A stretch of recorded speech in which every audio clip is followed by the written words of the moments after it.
There is a kind of mercy a man needs when he sins, but there is a kind of mercy a man sins not to keep. That this dimension of mercy is on you just because you have been able to keep your consecration. Mercy is needed to forgive sin, but mercy is also needed to maintain your relationship with God. It says, he who observes lying vanity, they forsake their mercy. That the reason why you were even able to sin was that you forsook the mercy that stood on your head, the blood that redeemed, the substitutionary sacrifice that speaks, that makes you legitimate in the colony of lovers. That thing that made you eligible because your life was bad. You knew you were a bad man. You know your life that it was bad. So there is nothing in this human race that should count you worthy, an opportunity for you to stand within lovers' rest, if not something else. Because by the words of your hand you should never be by the activities of Ifa, by the thoughts of your heart you are bad. You know you are a wicked person. Normally, every thought of mankind is bad.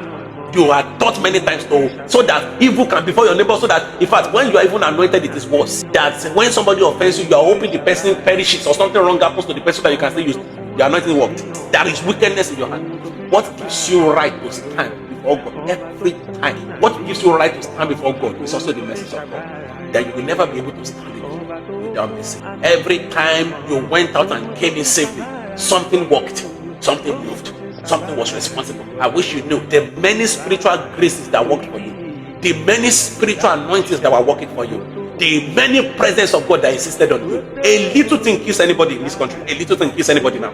You know, I was going to drive some times back and my car swerved and was going astray and I couldn't control it. And I closed my eyes, I didn't see what happened, and something took my car from the bush and it brought it to the main road. I was going on the street and full. I was supposed to go to the mirror and my eyes was blank. I couldn't see anything again. But by the time I opened my eyes, something I knew, it was like a wind.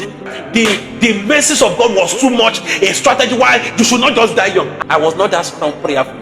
I was not that, many of those things we boast on that our prayer has given us. You see, if you have a voice in your life, thank the message of God.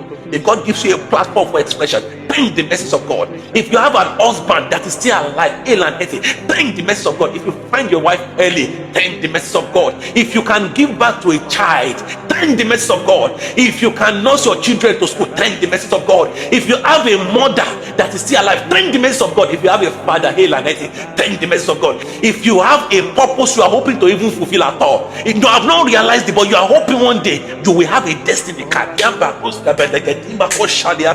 you perceive the revival will come, if you perceive there will be a revival, if you even feel that witness at all that there will be a revival, you are not partaking of the revival, but if you have that witness in your heart, thank the message of God, because I tell you the spirit of mercy does not rest. Thank the message of God.